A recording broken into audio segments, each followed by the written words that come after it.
మా టీవీలో ప్రసారమవుతున్న తెలుగు ఆడియన్స్ని ఎంతగా ఆకట్టుకుంటూ వస్తున్న సీరియల్స్లో బాగా నచ్చిన సీరియల్ ఇల్లు ఇల్లాలు పిల్లలు సీరియల్ ఒకటి.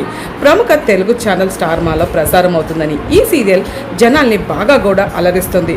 ప్రేమించి పెళ్లి చేసుకున్న ఒక జంట తమ కుటుంబానికి దూరమైన తర్వాత ఆ కుటుంబం అవమానించబడటం అలాగే దగ్గర తీసుకోకుండా అనేది ఈ సీరియల్లో కళ్ళకి కట్టినట్లు చాలా బాగా చూపించారు. ఇందులో రెండు ఫ్యామిలీలు వచ్చేసరికి ప్రేమ గొడవలు ఆ సీరియల్ హైలైట్గా బాగా నిలిచాయి. ఈ సీరియల్లో రామరాజు భారీగా పాత్రలో ఆమెని గారు వేదవతిగా నటిస్తున్నారు. వేదవతి క్యారెక్టర్లో నటిస్తున్నారు. అయితే సీనియర్ యాక్టర్ అయిన ఆమెని గారు గతంలో ఆమె హీరోయిన్గా ఎన్నో సినిమాలు నటించిన ఇప్పుడు సెకండ్ ఇన్నింగ్ స్టార్ట్ చేసిన తర్వాత సీరియల్లోకి అయితే మాత్రం అడుగుపెట్టారు. ఈమె దాదాపు తెలుగు ఇండస్ట్రీలోనే స్టార్ హీరో అందరితో కూడా కలిసి నటించారు. ప్రస్తుతం తమ వయసు తగ్గ పాత్రలు చేస్తూ చాలా బిజీగా ఉంది. సోషల్ మీడియాలో కూడా చాలా యాక్టివ్గా ఉంటుంది ఆమెని గారు. ఇంకా పెళ్ళైన కొన్ని సంవత్సరాలకి తన భర్తతో విడిపోయినట్లుగా అలాగే ఆ తర్వాత ఇద్దరూ కలుసుకోలేదంటూ తన ప్రస్తుతం సినిమాలో బిజీగా ఉన్నారు అంటూ ప్రొడ్యూసర్గా సినిమాలు ఎప్పుడు చూస్తూ ఉంటారు. సినిమాలే ఎప్పుడు ప్రపంచం, ఇంట్లో ఫ్యామిలీని పట్టించుకోవడంతో నేను పిల్లల్ని తీసుకొని బయటికి వచ్చేసాను అంటూ వేదవతి రీసెంట్గానే ఒక విషయంలో తెలియజేశారు.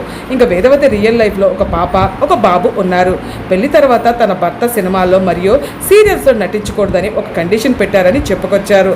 అలా చేయడం తనకి ఇష్టం లేదని, యాక్టింగ్ చేయడం అంటే నాకు చాలా ఇష్టం, అది నా లైఫ్లో వదులుకెళ్ళాను.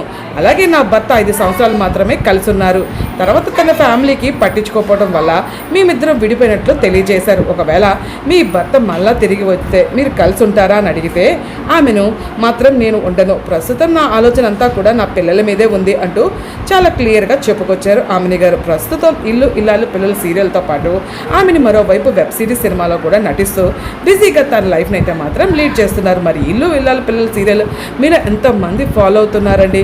ఏ విధంగా అనిపిస్తుందో మీ అభిప్రాయం తప్పకుండా కామెంట్స్ ద్వారా తెలియచేయండి. అలాగే ఇంకా ఆ వేదవతి కానీ నర్మదా కానీ ప్రేమ క్యారెక్టర్స్ అయితే మాత్రం చూడముచ్చడానికి చాలా బాగుంటుంది కదా. ఇలాంటి లేటెస్ట్ వీడియోస్ కోసం ఇప్పుడే మా ఛానల్ని తప్పకుండా సబ్స్క్రైబ్ చేసుకోండి.